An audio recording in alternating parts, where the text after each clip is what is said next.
Allez. Avec cette question, peut-on se passer des travailleurs immigrés? Vous le savez, le projet de loi immigration doit être débattu au Sénat à partir du 6 novembre. Et il y a un article qui fait débat justement, c'est l'article 3 qui prévoit la régularisation des travailleurs sans papier dans les métiers en tension. Évidemment, la droite est vent debout. Mais Emmanuel Macron l'explique, c'était dimanche soir, il veut un compromis sur la question. On l'écoute. Il ne faut pas être hypocrite.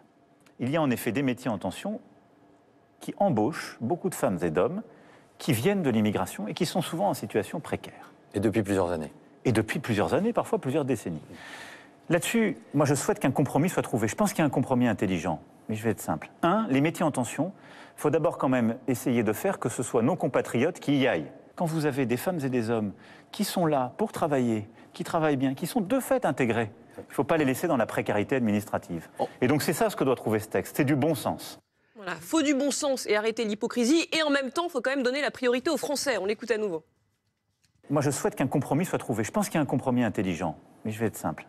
Les métiers en tension, il faut d'abord quand même essayer de faire que ce soit nos compatriotes qui y aillent. On a encore 7% de chômage, et c'est le cœur de la réforme France Travail. On ne peut pas accepter un discours qui consisterait à dire c'est des gens qui sont étrangers en situation irrégulière qui vont occuper les métiers dans le BTP, la restauration ou autre. Non.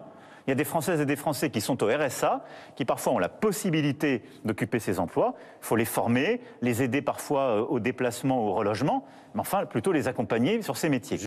Sur ce sujet, je vous l'ai dit en début d'édition, le journal La Provence titrait ce matin « Les travailleurs immigrés dans notre région, la Provence, est indispensable ». Mais justement, dans le Parisien ce matin, je découvrais une histoire, votre histoire, indirectement, puisque vous étiez la patronne d'un garçon qui s'appelle Boubou et qui n'est plus sur notre territoire, alors qu'il a été votre chef cuisinier, même si au départ il n'était pas chef cuisinier, je crois, quand vous l'avez engagé. Racontez-nous son histoire. En fait, Boubou, il est malien. Et moi, je l'ai embauché au restaurant en 2019. Et effectivement, à la base, il avait jamais mis les pieds dans une cuisine. Donc, il a commencé à la plonge, un peu comme tout le monde, en extra quand j'avais besoin de lui. Et puis, petit à petit, on l'a formé, il est devenu cuisinier. Et ensuite, l'extension de mon activité m'a permis de lui proposer un poste en CDI à temps complet. Et ce que j'ai fait... Et voilà, ça se passait... Il était sans papier, mais déclaré, donc. Sans papier, mais déclaré. Il a toujours été déclaré. Après, moi, je ne sais pas comment il a obtenu une carte vitale. Et honnêtement, c'est pas mon problème. Nous, on est patron de restaurant, on n'est pas flic. C'est pas notre métier de vérifier les identités des gens avec qui on travaille. À partir du moment où on reçoit... Madame Gottlieb, il est où aujourd'hui, alors? Il est au Mali. Il a été renvoyé. En fait, il s'est retrouvé en centre de rétention depuis fin juillet parce qu'il s'est retrouvé tout simplement au mauvais endroit, au mauvais moment. Il y a une bagarre en sortie de bar qui a éclaté. Il était au milieu, il s'est fait agresser par... ils étaient 6 ou 7, je crois. Il s'est fait agresser, il a récupéré... il a en fait arraché le couteau des mains de la personne qui l'agressait. À ce moment-là, les flics sont arrivés. Il a été embarqué et il a été placé en centre de rétention. Mais il a été innocenté pour cette histoire parce que effectivement, il a pu prouver tout de suite son innocence dans cette histoire. Et vous lancez un appel sur les réseaux sociaux pour se mobiliser en sa faveur, mais pour répondre, même si ce n'est pas forcément votre rôle ici ce soir, mais pour répondre à ce qu'on vient d'entendre dans la bouche du président de la République, quand vous avez engagé ce garçon, est-ce que vous avez cherché des personnes, on va dire, qui avaient leur papier, qui soient français et qui ne viennent pas effectivement d'un autre pays? Alors, moi, je fais pas de... En fait, je ne regarde pas d'où viennent les personnes, c'est-à-dire que je peux, si j'ai besoin... Non, mais est-ce que vous avez eu du mal? C'est ça la question. À recruter. Mais on a tous du mal. Moi, je suis dans la restauration depuis toujours. Mes parents, mon mari, tous mes amis, on est tous dans la restauration. Tous les restaurateurs que je connais recrutent. On a tous du mal à recruter. Donc, et moi, sans eux, ce serait compliqué, sans les immigrés bien dans sûr, votre secteur?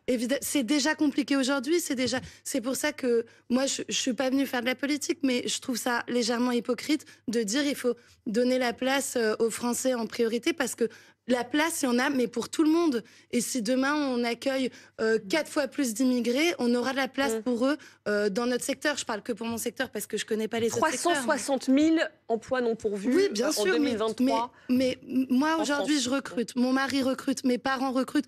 Tout le monde recrute dans la restauration.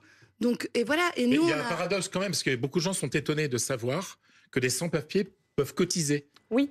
Parce parce que ça, c'est une réalité. Vous avez payé les charges. Bien sûr, j'écoute, et c'est ce qui me met en colère. Bien sûr, on est d'accord. Boubou, il est hyper intégré, il est en France depuis 2017. Il parle parfaitement français, il écrit parfaitement français, il a son logement, et il cotise à l'URSSAF depuis qu'il travaille, depuis qu'il Et à la Sécu, etc. Mais il n'a pas le droit de toucher ces avantages-là.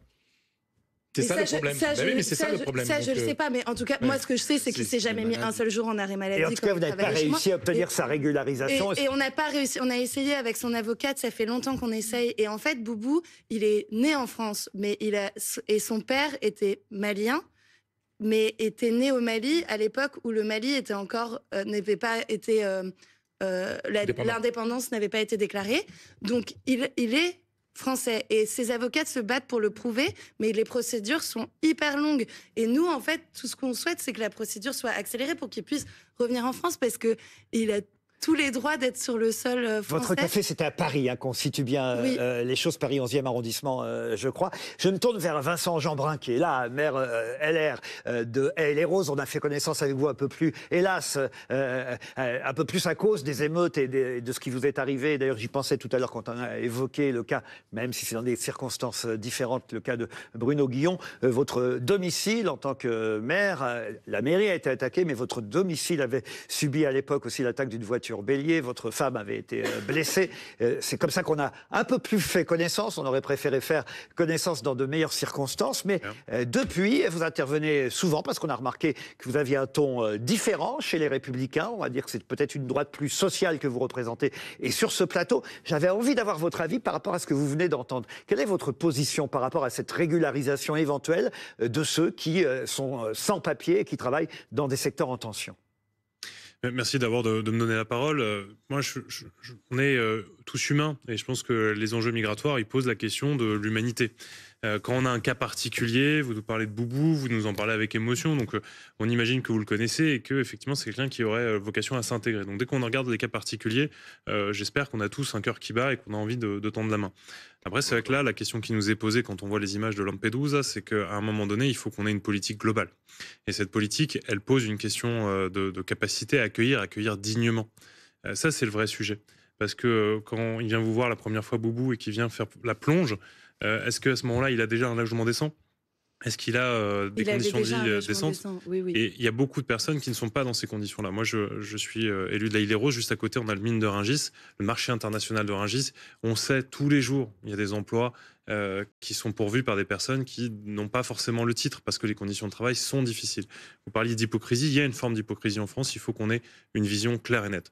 Moi, celles et ceux qui nous disent l'immigration zéro, c'est possible, et avec nous, là, en montrant les muscles, ce sera possible, il faut leur dire que non seulement c'est une chimère, ce n'est pas possible, mais en plus, au fond, ce n'est pas souhaitable. En revanche, il y a une vraie différence entre l'immigration légale, on accueille pas loin de 500 000 étrangers qui arrivent légalement sur notre sol, à peu près l'équivalent de la ville de Lille, donc deux fois la ville de Lille. Et puis, il y a ensuite un enjeu qui est l'immigration illégale et qui pose son lot de misère parce qu'en fait, on favorise les mafias, on favorise les passeurs et on a des conditions. Mais sur cette question-là des migrants économiques, donc, faire venir des travailleurs sans papier dans les secteurs sous tension, vous êtes contre donc ? Mais non, mais on peut déjà commencer par régulariser ceux qui sont déjà là. C'était ça la question en fait. En fait, sachez que ça existe déjà d'une certaine manière. Aujourd'hui, le droit permet aux préfectures d'analyser au cas par cas. Et je parlais rapidement du marché international de Rungis. Il y a du cas par cas quasiment tous les 2 ans. Là, ce qui est inquiétant dans la proposition du président Macron, c'est qu'il y aurait une logique d'automaticité. On ne regarde pas, c'est automatique, c'est pour tout le monde. Ça, la difficulté, c'est que ça aiderait peut-être des personnes courageuses à intégrer aujourd'hui en France, mais ça provoquerait un appel d'air qui est totalement inenvisageable. Avant qu'on parle d'un autre exemple, Blanche Lérigon. Non, c'est pas automatique. Il y a des conditions de durée sur le territoire et de la capacité à pouvoir prouver que vous avez déjà travaillé et sous une certaine période. Non, mais effectivement, ce qui est reproché aujourd'hui à la circulaire Valls qui est appliquée, c'est qu'elle est d'une complexité redoutable et surtout qu'elle positionne le travailleur en situation inférieure à son employeur, puisqu'il doit remplir tout un formulaire CERFA et c'est aux mains de l'employeur. Alors que là, la démarche, elle viendra, et je trouve que c'est c'est beau d'affirmer la volonté du travailleur lui-même dans l'engagement dans cette démarche-là. Et puis, je voudrais rajouter un mot, tant que j'ai la parole. Il y a un phénomène qui n'est pas du tout idéologique, qui est particulièrement chiffré et rationnel qu'il faut mettre en avant dans ce débat, c'est le phénomène démographique. On a un vieillissement de la population en France qui fait qu'aujourd'hui, l'immigration porte de façon très importante la dynamique démographique dans notre pays, puisque très longtemps, on s'est targué d'avoir un taux de fécondité important en Europe, et aujourd'hui, il décline. Il est 1,8 enfants par femme. Et donc, si on suit les projections de l'INSEE, on se rend compte qu'on a besoin de l'immigration dans certains secteurs. Quelques chiffres, justement. Immigration légale ou illégale, c'est pas la même chose. Non, mais il y a des lois. Oui, mais la question c'est, a-t-on besoin des travailleurs immigrés ? Et donc là, je réponds de façon A-t-on besoin globale. d'immigration en France ? Moi, je dis oui, mais il faut qu'elle soit encadrée, il faut qu'elle soit choisie. On peut tout à fait avoir, comme des grandes démocraties dans le monde, comme c'est le cas au Canada, des quotas qui disent filière par filière, on ouvre les portes, venez si vous respectez les règles du jeu et que vous assimilez en France, c'est possible. Mais ce qu'a dit le président, c'est priorité donnée aux Français. Oui. Bien sûr. Et si les Français ne veulent pas faire ce travail, on choisit. C'est pour ça qu'on parle de quotas. On a un autre exemple, c'est un garçon qui s'appelle Souleymane, qui est avec son employeur en liaison avec nous. Bonsoir à tous les deux. Bonsoir Monsieur Cottenet, Olivier Cottenet avec Margot, qui peut-être est votre épouse, en tout cas tous les deux. Vous avez engagé ce jeune garçon qu'on voit auprès de vous, qui est dans le même problème, qui attend lui aussi d'être régularisé. Oui, c'est ce qu'on demande aujourd'hui. Ça fait 3 ans que Souleymane a été accueilli dans notre boulangerie et qu'il a d'abord travaillé 3 ans en tant qu'apprenti. En tant que mineur non accompagné depuis la Guinée, il a été accueilli par la France. Il a été protégé par la France 3 ans. Et aujourd'hui, il est dans un imbroglio administratif qu'on pourra peut-être détailler, mais une histoire d'empreinte digitale qui lui a été volée à Dakar quand il est passé en Europe, et qui fait qu'en fait, après 3 ans d'une intégration parfaite, un talent fou en tant que boulanger, il est aujourd'hui dans l'impossibilité de travailler. Et nous, de notre côté, on a décidé d'essayer de l'accompagner au maximum. On le garde aujourd'hui, on lui a fait signer un CDI en le médiatisant au maximum, en faisant une pétition et en expliquant son cas. Et on est dans l'espoir d'une régularisation qui va lui permettre de passer du statut de « je suis formé, intégré et je cotise » à un moment où il a le droit de travailler et de bénéficier de tout le talent dont il fait preuve au quotidien, quoi. Souleymane, vous avez appris à être boulanger en France, une fois arrivé en Bretagne ? Oui, tout à fait. J'ai découvert le métier lorsque je suis arrivé en France, précisément à Rennes. Et vous aimeriez évidemment rester chez nous et pouvoir... c'est votre pays aujourd'hui, la France ? Et pouvoir continuer à être boulanger dans ce pays ? Ouais, on peut dire ça parce que lorsque j'étais chez moi au bled, je connaissais pas la boulangerie vraiment. Mais lorsque je suis arrivé ici, j'ai tout découvert ici en faisant des stages et tout. Ça m'a plu. Du coup, c'est en faisant des stages que j'ai commencé à faire l'apprentissage. J'ai dû faire 3 ans d'apprentissage. Du coup, ça va, j'aime bien le métier et tout. Monsieur Cottenet, c'est pareil, vous lancez vous aussi un appel aux politiques. Et les politiques de la région vous soutiennent ? On a, nous, beaucoup de soutien au niveau des politiques. On a besoin que ça se traduise dans les faits. Pour notre cas, pour le cas de Souleymane particulièrement, d'un geste de la préfecture d'Ille-et-Vilaine, puisque Souleymane, il a rempli les dossiers et il fait preuve de l'intégration qu'à mon avis tous les Français attendent pour intégrer des gens issus de l'immigration. On a besoin de ce geste. On est soutenu par 4 députés transpartis autour de l'Ille-et-Vilaine qui ont, eux, pas du tout dans une démarche de récupération politique, mais qui cherchent à nous aider et à faire du lien finalement avec la préfecture, et donc nous soutiennent pour nous aider. Je vous écoute. Je vous pose la même question que j'ai posée à Madame Goethe pour son café à Paris. Vous avez du mal à recruter, vous aussi ? Le process de recrutement chez nous, il est permanent, et sur des métiers qui sont des métiers où les gens ont besoin d'être formés, comme la boulangerie, il est plus que permanent. Ça veut dire qu'aujourd'hui, un talent dont je n'ai pas besoin, je vais quasiment pouvoir le prendre si j'arrive à lui faire quelque chose, parce que j'ai un besoin, j'ai des trous en permanence. Et aujourd'hui, heureusement que j'ai des jeunes issus de l'immigration qui remplissent ça. On n'est pas du tout dans un débat de savoir si les Français veulent travailler ou pas travailler. Aujourd'hui, cette main-d'œuvre, elle n'existe pas en France, et on est encore loin de l'avoir formée. Hein. Ça, c'est une bonne réponse. Charles Consigny.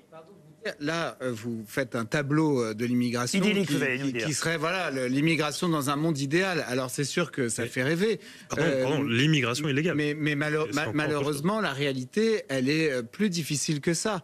La crise migratoire est devant nous. La population va énormément augmenter dans des pays où les gens auront envie de partir pour venir en Europe, notamment en Afrique. Nous ne pourrons pas absorber cette immigration de masse. Ça pèsera sur nos systèmes sociaux. L'immigration, sur les salaires. On peut malheureusement pas avoir une vision manichéenne ni dans un sens ni dans un autre sur ce sujet. Mais sans avoir cette vision manichéenne, Charles, pardon, et là je reviens évidemment à vous, Monsieur Jeanbrun, parce que ce matin dans le Figaro, j'ai lu votre papier qui est vraiment probant, je trouve. Vous expliquez qu'au fond, en Italie, par exemple, Mme Meloni avait fait des tas de promesses à ses électeurs en disant, vous verrez, l'immigration, nous, on saura la contenir, il n'y a personne qui arrivera en Italie, un peu comme M. Trump avait promis aux Américains et avec son mur, et vous le racontez aussi avec son mur, pour empêcher les Mexicains d'arriver. Et en fait, résultat, elle n'a rien pu changer. Vous dites, voilà, il n'y a pas besoin d'aller jusqu'en Italie pour constater l'impuissance de l'extrême droite. Ce serait pareil avec l'extrême droite chez nous. Oui, c'était vraiment le message de ce papier paru ce matin dans le Figaro. L'idée, c'était de leur dire, moi j'ai de la famille en Italie, et ils me disaient, on y a presque cru à Meloni, on s'est presque dit qu'elle allait solutionner le problème. En réalité, on voit bien que c'était de la fanfaronnade, et qu'à aucun moment, il y a eu le blocus maritime qu'elle avait promis, et qu'il y a même plus aujourd'hui de migrants illégaux qu'il n'y en a jamais eu. Une fois qu'on a dit ça, on montre bien qu'effectivement, les promesses de l'extrême droite d'immigration zéro, M. Zemmour ou Mme Le Pen, c'est zéro. Maintenant, il faut des solutions pragmatiques et équilibrées. Parce que Charles Consigny a raison de le dire, on ne peut pas accueillir tout le monde sans règles. Et en même temps, il ne faut pas être dans le déni non plus. Les chiffres de la DARES sur la présence des immigrés dans les différents secteurs. Les personnes immigrées représentent en France 39% des employés de maison, 28% des agents de gardiennage et de sécurité, 27% des ouvriers non qualifiés du BTP, 24% des professionnels de la politique et du clergé, ou encore 22% des cuisiniers. On parle d'immigration légale. Je ne suis pas du tout anti. La question, c'est pas d'être anti-immigration. C'est pas que légal. C'est pas d'être anti-immigration, c'est de constater que c'est un phénomène qui va s'accentuer dans les années qui viennent et qui est aussi porteur de beaucoup de déséquilibres. Au risque de dire des choses très déplaisantes. Allez-y, au risque de dire des choses déplaisantes, vous avez par exemple 25% des détenus en France qui sont étrangers. Je sais que ça n'est pas agréable à entendre, mais c'est malheureusement une réalité. Des situations de précarité et de pauvreté qui est complexe, et je crains qu'on ne puisse pas le régler avec simplement des vœux pieux. Là, on parle de gens qui travaillent, qui souhaitent continuer à travailler. Mais Pablo, justement, moi ça m'enquiquine un peu en fait de faire cette distinction toujours entre ceux qui travaillent et ceux qui travaillent pas. Tout à l'heure, Monsieur Jeanbrun, il a commencé sa réponse en disant on a tous un cœur qui bat. Bah oui, on a tous un cœur qui bat, et c'est d'ailleurs au nom de ce cœur qui bat, au nom de cette humanité, au nom du fait que nous sommes tous des frères et sœurs. Ben non, mais tu dis oh là là, mais c'est mais si on en est à dire on a tous un cœur qui bat. Mais Monsieur Jeanbrun avait tout à fait. C'est vraiment pas piste. Et le feu, ça brûle et l'eau, ça moi, je suis désolé, mais faire du tri. Pablo Ier du Vatican. Mais non, mais faire du tri en fait entre les êtres humains, entre toi tu vas nous servir parce que tu vas aller faire la plonge, toi tu vas nous servir parce que tu vas être boulanger, et toi tu vas. Et je suis pour qu'ils puissent venir pour faire ce type de travail, mais.